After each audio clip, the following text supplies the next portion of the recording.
हर आदि वे सब के सब यहाँ नित्य प्राप्त हैं। इसी से श्री कृष्ण को आप्त काम कहा गया है। भगवान श्री कृष्ण की यह रहस्य लीला प्रकृति से परे है। वे जिस समय प्रकृति के साथ खेलने लगते हैं उस समय दूसरे लोग भी उनकी लीला का अनुभव करते हैं। प्रकृति के साथ होने वाली लीला में ही रजोगुण, सत्वगुण और तमोगुण के द्वारा सृष्टि, स्थिति और प्रलय की प्रतीत होती है। इस प्रकार यह निश्चय होता है कि भगवान की लीला दो प्रकार की है, एक वास्तविक और दूसरी व्यवहारिक की। वास्तविक लीला स्वयं भेद्य है, उसे स्वयं भगवान और उनकी रसिक भक्त जन ही जानते हैं। जीवों के सामने जो लीला होती है वह व्यवहारिक की लीला है। वास्तविक लीला के बिना व्यवहारिक की लीला नहीं हो सकती, परंतु व्यवहारिक की लीला का वास्तविक लीला के राज्य में कभी प्रवेश नहीं हो सकता। तुम दोनों भगवान की जिस लीला को देख रहे हो यह व्यवहारिक की लीला है। यह पृथ्वी और स्वर्ग आदि लोक इसी लीला के अंतर्गत है। इसी पृथ्वी पर यह मथुरा मंडल है, यही वह ब्रजभूमि है जिसमें भगवान की वह वास्तविक रहस्य लीला गुप्त रूप से होती रहती है। वह कभी कभी प्रेम पूर्ण हृदय वाले रसिक भक्तों को सब ओर दिखने लगती है। कभी 28वें द्वार के अंत में जब भगवान की रहस्य लीला के अधिकारी भक्तजन यहाँ एकत्र होते हैं, जैसा कि इस समय भी कुछ काल पहले हुए थे, उस समय भगवान अपने अंतरंग प्रेमियों के साथ अवतार लेते हैं। उनके अवतार का यह प्रयोजन होता है कि रहस्य लीला के अधिकारी भक्तजन भी अंतरंग परिकरों के साथ सम्मिलित होकर लीला रस का आस्वादन कर सके। इस प्रकार जब भगवान अवतार ग्रहण करते हैं उस समय भगवान के अभिमत प्रेमी देवता और ऋषि आदि भी सब और अवतार लेते हैं। अभी अभी जो अवतार हुआ था उसमें भगवान अपने सभी प्रेमियों की अभिलाषाएं पूर्ण करके अब अंतर ध्यान हो चुके हैं। इससे यह निश्चय हुआ कि यहाँ पहले 3 प्रकार के भक्तजन उपस्थित थे, इसमें संदेह नहीं है। उन तीनों में प्रथम तो उनकी श्रेणी है जो भगवान के नित्य अंतरंग पार्षद हैं, जिनका भगवान से कभी वियोग होता ही नहीं। दूसरे वे हैं जो एकमात्र भगवान को पाने की इच्छा रखते हैं, उनकी अंतरंग लीला में अपना प्रवेश चाहते हैं। तीसरी श्रेणी में देवता आदि हैं। इनमें से जो देवता आदि के अंश से अवतीर्ण हुए थे उन्हें भगवान को ब्रजभूमि से हटाकर पहले ही द्वारिका पहुंचा दिया था। फिर भगवान ने ब्राह्मण के शाप से उत्पन्न मूसल को निमित्त बनाकर यदुकुल में अवतीर्ण देवताओं को स्वर्ग में भेज दिया और पुनः अपने अपने अधिकार पर स्थापित कर दिया तथा जिन्हें एकमात्र भगवान को ही पाने की इच्छा थी उन्हें प्रेमानंद स्वरूप बनाकर श्री कृष्ण ने सदा के लिए अपने नित्य अंतरंग पार्षदों में सम्मिलित कर लिया। जो नित्य पार्षद हैं वे यद्यपि यहाँ गुप्त रूप से होने वाली नित्य लीला में सदा ही रहते हैं, परंतु जो उनके दर्शन के अधिकारी नहीं हैं ऐसे पुरुषों के लिए वे भी अदृश्य हो गए। जो लोग व्यवहारिक लीला में स्थित हैं वे नित्य लीला का दर्शन पाने के अधिकारी नहीं हैं, इसलिए यहाँ आने वालों को सब और निर्जन बन सूना ही सूना दिखाई देता है, क्योंकि वे वास्तविक लीला में स्थित भक्तजनों को देख नहीं सकते। इसलिए वज्रनाभ तुम्हें तनिक भी चिंता नहीं करनी चाहिए। तुम मेरी आज्ञा से यहाँ बहुत से गांव बसाओ, इससे निश्चय ही तुम्हारे मनोरथों की सिद्धि होगी। भगवान श्री कृष्ण ने जहाँ जैसी लीला की है उसके अनुसार उस स्थान का नाम रखकर तुम अनेकों गांव बसाओ और इस प्रकार दिव्य ब्रजभूमि का भली भांति सेवन करते रहो। गोवर्धन, दीर्घपुर, डीग, मथुरा, महावन, गोकुल, नंदीग्राम, नंदगांव और बृहत्सानु, बरसाना आदि में तुम्हें अपने लिए छावनी बनवानी चाहिए। उन्होंने स्थानों में रहकर भगवान की लीला के स्थल, नदी, पर्वत, घाटी, सरोवर और कुंड तथा कुंज, वन आदि का सेवन करते रहना चाहिए। ऐसा करने से तुम्हारे राज्य में प्रजा बहुत ही संपन्न होगी और तुम भी अत्यंत प्रसन्न रहोगे। यह ब्रजभूमि सच्चिदानंदमयी है, अतः तुम्हें प्रयत्न पूर्वक इस भूमि का सेवन करना चाहिए। मैं आशीर्वाद देता हूँ, मेरी कृपा से भगवान की लीला के जितने भी स्थल हैं सबकी तुम्हें ठीक ठीक पहचान हो जाएगी। हे वज्रनाभ, इस ब्रजभूमि का सेवन करते रहने से तुम्हें किसी दिन उद्धव जी मिल जाएंगे, फिर तो अपनी माताओं सहित तुम उन्हीं से ऐसे भूमि का तथा भगवान की लीला का रहस्य भी जान लोगे। मुनिवर सांडिल्य जी उन दोनों को इस प्रकार समझा बुझाकर भगवान श्री कृष्ण का स्मरण करते हुए अपने आश्रम पर चले गए। उनकी बातें सुनकर राजा परीक्षित और वज्रनाभ दोनों ही बहुत प्रसन्न हुए। बोलिए श्रीमद् भागवत महापुराण की जय।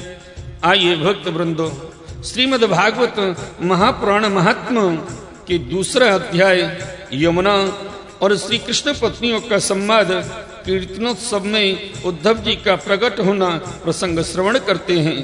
ऋषियों ने पूछा, सूत जी अब यह बतलाइए कि परीक्षित और वज्रनाभ को इस प्रकार आदेश देकर जब सांडिल्य मुनि अपने आश्रम को लौट गए तब उन दोनों राजाओं ने कैसे कैसे और कौन कौन सा काम किया।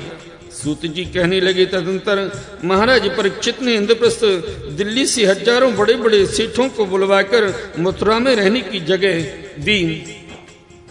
इनके अतिरिक्त सम्राट परीक्षित ने मथुरा मंडल के ब्राह्मणों तथा प्राचीन वानरों को जो भगवान के बड़े ही प्रेमी थे बुलवाया और उन्हें आदर के योग्य समझकर मथुरा नगरी में बसाया।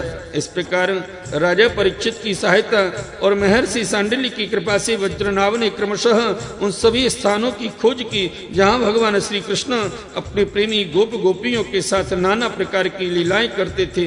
लीला स्थानों का ठीक ठीक निश्चय हो जाने पर उन्होंने वहां की लीला के अनुसार उस स्थान का नामकरण किया। भगवान की लीला विग्रहों की स्थापना की जहां उन्होंने स्थानों पर अनेकों गांव बसाए। स्थान स्थान पर भगवान के नाम से कुंड और कुएं खुदवाए, कुंज और बगीचे लगवाए, शिव आदि देवताओं की स्थापना की। गोविंद देव, हरिदेव आदि नामों से भगवत विग्रह स्थापित किए। इन सब शुभ कर्मों के द्वारा वज्रनाभ ने अपने राज्य में सब और एकमात्र श्री कृष्ण भक्ति का प्रचार किया और बड़े ही आनंदित हुए। उनके प्रजाजनों को भी बड़ा आनंद था। वे सदा भगवान के मधुर नाम तथा लीलाओं के कीर्तन में संलग्न हो परमानंद के समुद्र में डूबे रहते थे और सदा ही वज्रनाभ के राज्य की प्रशंसा किया करते थे। एक दिन भगवान श्री कृष्ण की विरह वेदना से व्याकुल 16,000 रानियां अपने प्रियतम पतिदेव की चतुर्थ पटरानी कालिंद्री यमुना जी को आनंदित देखकर सरल भाव से उनसे पूछने लगी। उनके मन में सौती अडहा लेश मात्र भी नहीं था। श्री कृष्ण की रानियों ने कहा, बहन कालिंद्री, जैसे हम सब श्री कृष्ण की धर्म पत्नी हैं वैसे ही तुम भी तो हो। हम तो उनकी विरहाग्नि में जली जा रही हैं। उनके वियोग दुख से हमारा हृदय व्यथित हो रहा है, किंतु तुम्हारी यह स्थिति नहीं है। तुम प्रसन्न हो, इसका क्या कारण है? हे कल्याणी, कुछ बताओ तो सही। उनका प्रश्न सुनकर यमुना जी हंस पड़ी। साथ ही यह सोचकर कि मेरे प्रियतम की पत्नी होने के कारण ये भी मेरी ही बहन है, पिघल गई। उनका हृदय दया से द्रवित हो गया। अतः वे इस प्रकार कहने लगे।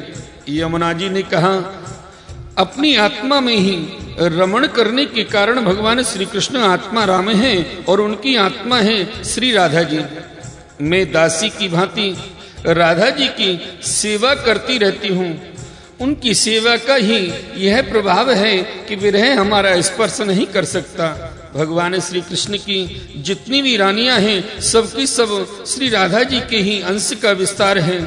भगवान श्री कृष्ण और राधा एक दूसरे के सन्मुख हैं। उनका परस्पर नित्य संयोग है। इसलिए राधा के स्वरूप में अंशतः विद्यमान जो श्री कृष्ण की अन्य रानियां हैं उनको भी भगवान का नित्य संयोग प्राप्त है। श्री कृष्ण ही राधा हैं और राधा ही श्री कृष्ण हैं।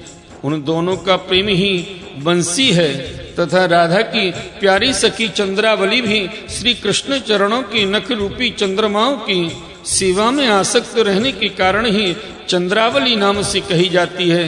श्री राधा और श्री कृष्ण की सेवा में उनकी बड़ी लालसा, बड़ी लगन है, इसलिए वह कोई दूसरा स्वरूप धारण नहीं करती। मैंने यही श्री राधा में ही रुक्मणी आदि का समावेश देखा है। तुम लोगों का भी सर्वांश में श्री कृष्ण के साथ वियोग नहीं हुआ है, किंतु तुम इस रहस्य को इस रूप में जानती नहीं हो, इसलिए इतनी व्याकुल हो रही हो। इसी प्रकार पहले भी जब अक्रूर श्री कृष्ण को नंदगांव से मथुरा में ले आए थे, उस अवसर पर जो गोपियों को श्री कृष्ण से विरह की प्रतीति हुई थी, वह भी वास्तविक विरह नहीं, केवल विरह का आभास था। इस बात को जब तक वे नहीं जानती थी, तब तक उन्हें बड़ा कष्ट था। फिर जब उद्धव जी ने आकर उनका समाधान किया, तब वे इस बात को समझ सकी, यदि तुम्हें भी उद्धव जी का सत्संग प्राप्त हो जाए तो तुम सब भी अपने प्रियतम श्री कृष्ण के साथ नित्य विहार का सुख प्राप्त कर लोगे। सूत जी कहते हैं, ऋषिगण जब उन्होंने इस प्रकार समझाया, तब श्री कृष्ण की पत्नियां सदा प्रसन्न रहने वाली यमुना जी से पुनः बोली। उस समय उनके हृदय में इस बात की बड़ी लालसा थी कि किसी उपाय से उद्धव जी का दर्शन हो, जिससे हमें अपने प्रियतम के नित्य संयोग का सौभाग्य प्राप्त हो सके।